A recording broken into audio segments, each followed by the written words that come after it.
I'm Dr. Nathaniel Chin, and you're listening to Dementia Matters, a podcast about Alzheimer's disease.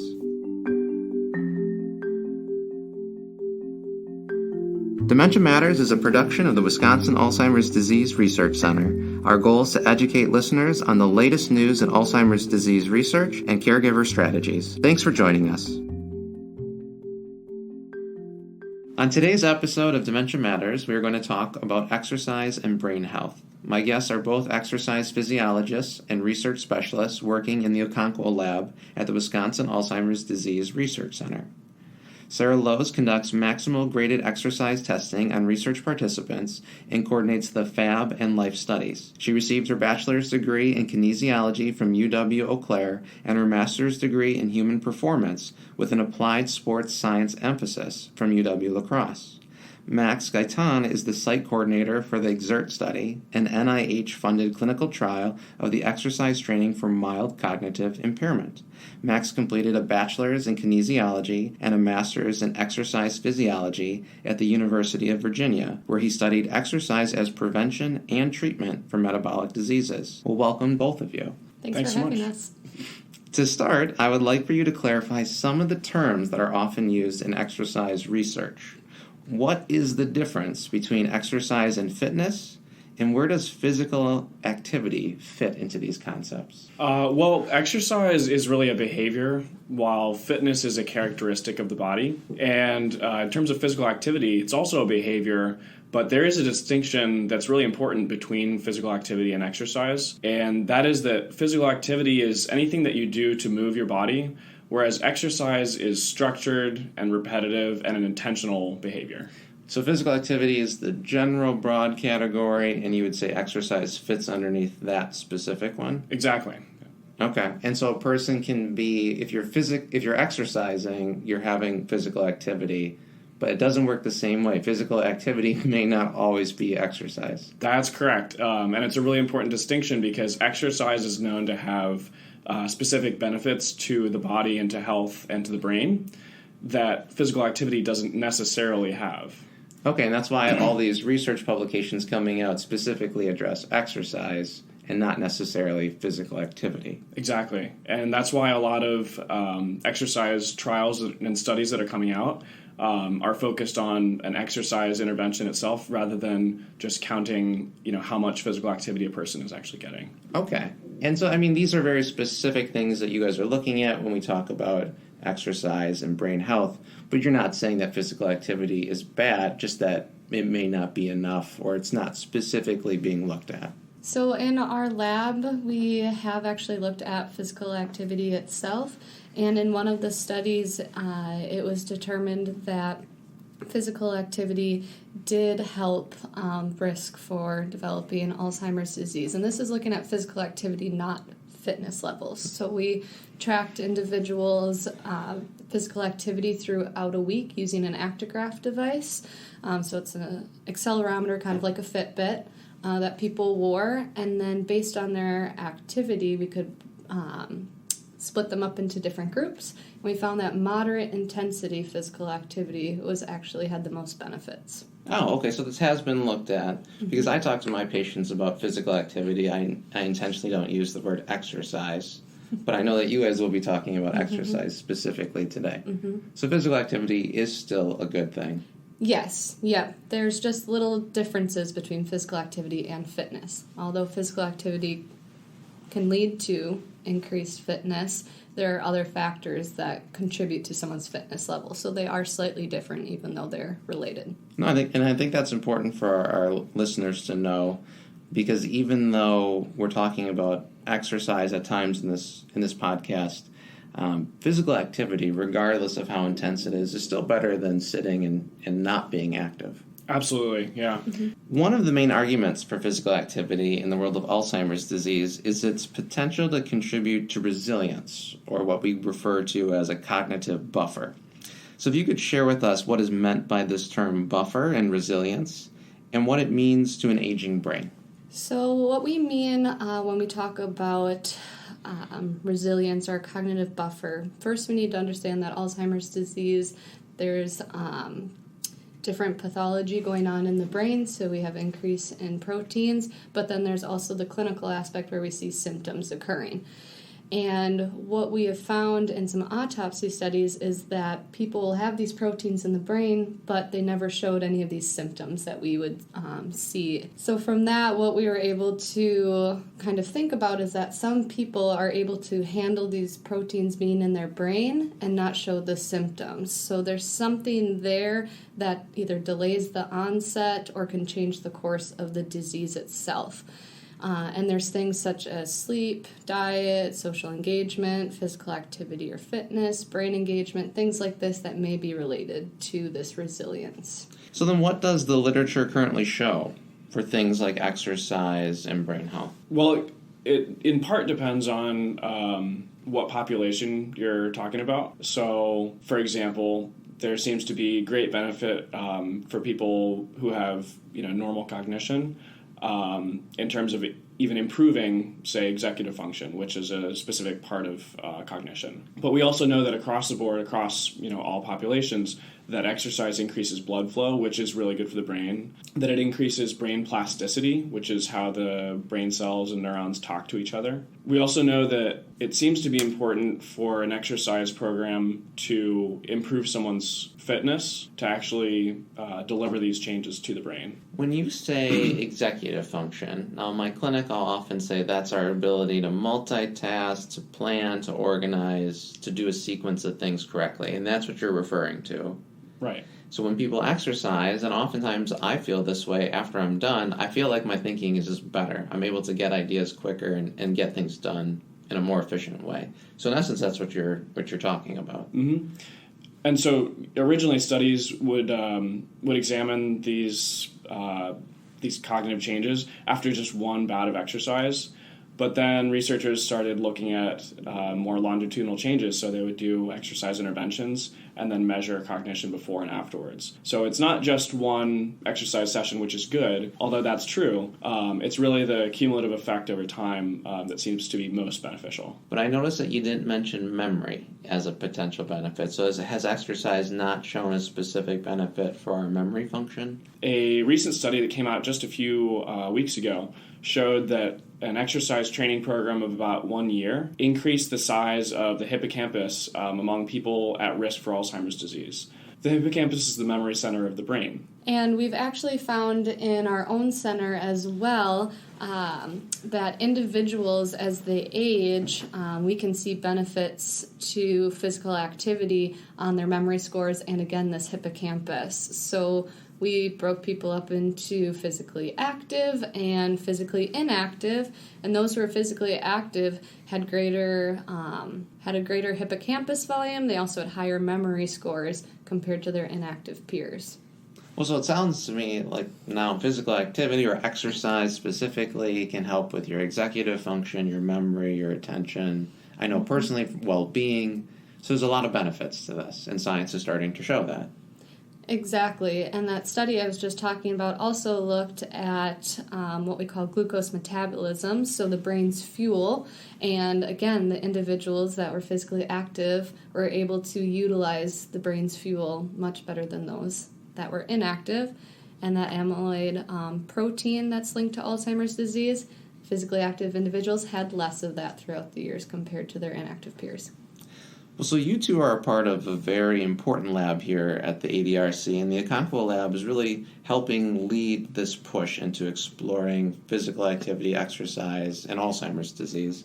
What are your specific studies showing? So I help coordinate two studies. The first one is the FAB study, or the Fitness Aging in the Brain study. And that is looking at individuals at one time point, and we are looking at markers within the brain as well as their fitness levels and physical activity levels. The LIFE study, so this is a longitudinal impact of fitness and exercise study. It goes off of that, but now we're bringing people back in after 2 years so we can see how their changes in the brain and their changes in fitness or physical activity how those track over time. Do they track together? Do they track separately? So that's something that we think is going to be very beneficial to understand this relationship. So overall, what our lab has really found is that physical activity and fitness can diminish or dampen the both effects of age and a genetic risk or predisposition to developing Alzheimer's disease. And that's a pretty powerful statement because, we can't really control that we're getting older. And there is this belief that we are what our genes tell us we are. But you're telling me that, in essence, physical activity and exercise may have a way of modulating, adjusting, modifying these things. Exactly, and that is a really, like you said, a really big and strong point that we're making. And to give a great example of it, we had individuals who have this ApoE4 gene. So again, they're at a greater risk for developing Alzheimer's disease just based on having this gene. We also had individuals who did not have this gene. And this gene is related to the accumulation of the amyloid protein in the brain. And what we found is that individuals who had a high fitness level, they, if they had this ApoE4 gene, so a higher genetic risk, they did not have any more amyloid in their brain than individuals who did not have this genetic risk. Whereas individuals who had a low fitness, you saw the difference in amyloid between these two groups. Well, that's pretty powerful because there's a lot of listeners, I'm sure, that are worried about developing Alzheimer's disease because they have a family history or they know that they have that genetic risk. And so if they were to be, to a certain degree of physical fitness, that might have a protective effect against that gene. Exactly.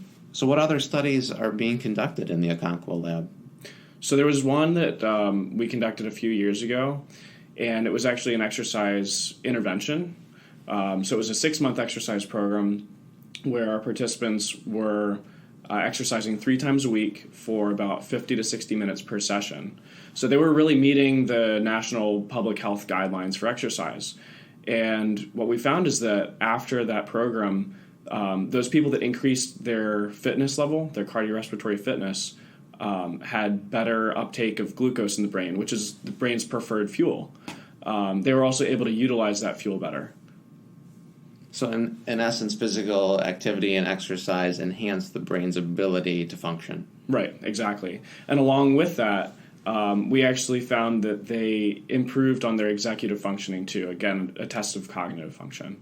So where do you think the direction of the field is going now? There are a couple things that we really need to establish with exercise and brain health and Alzheimer's disease risk. One would be the exact amount that is needed in order to see a benefit. While it seems like these public health guidelines of about 150 minutes a week of moderate intensity activity seems to be sufficient, we don't know what the, say, optimal dose might be.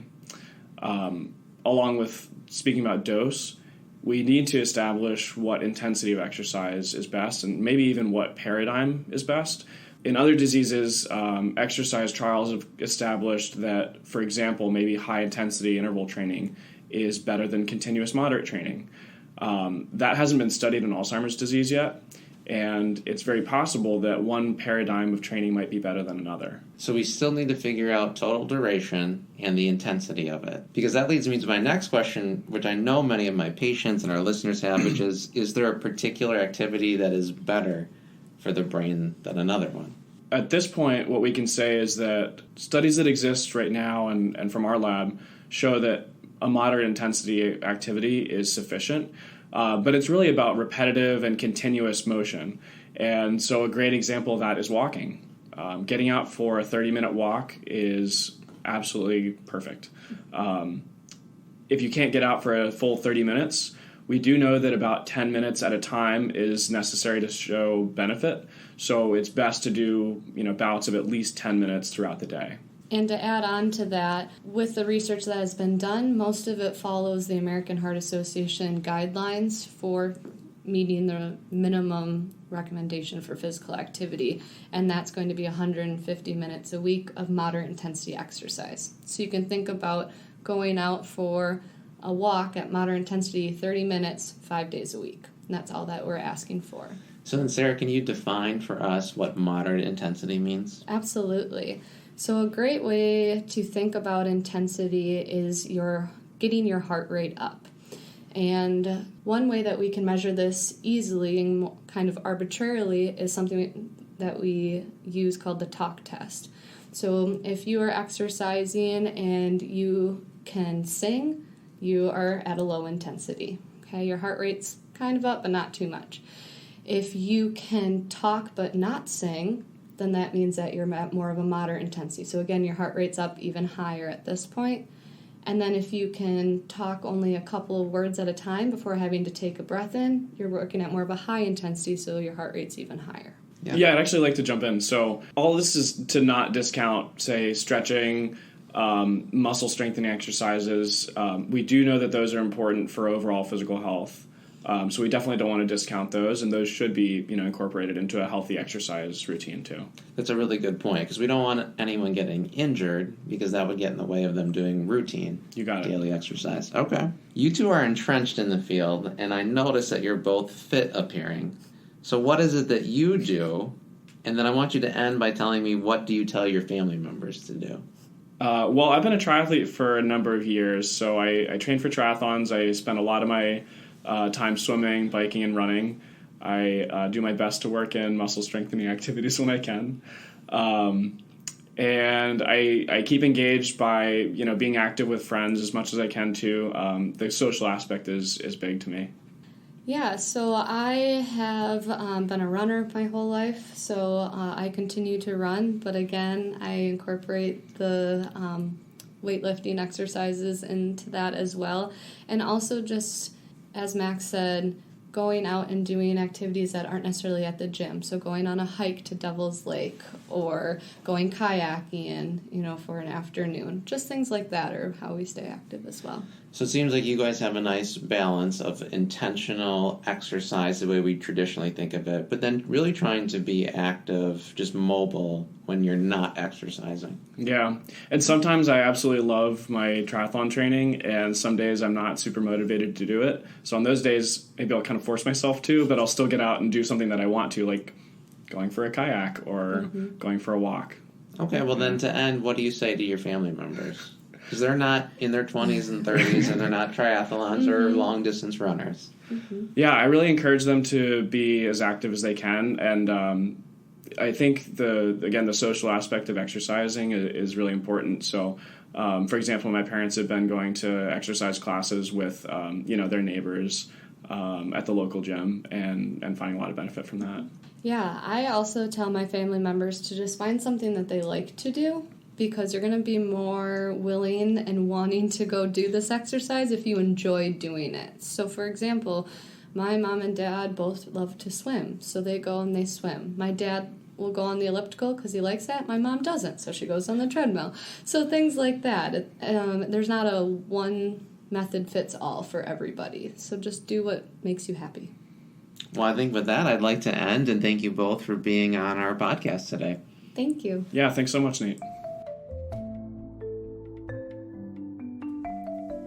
Dementia Matters is brought to you by the Wisconsin Alzheimer's Disease Research Center. The Wisconsin Alzheimer's Disease Research Center combines academic, clinical, and research expertise from the University of Wisconsin School of Medicine and Public Health and the Geriatric Research Education and Clinical Center of the William S. Middleton Memorial Veterans Hospital in Madison, Wisconsin. It receives funding from private, university, state, and national sources, including a grant from the National Institutes of Health for Alzheimer's Disease Centers.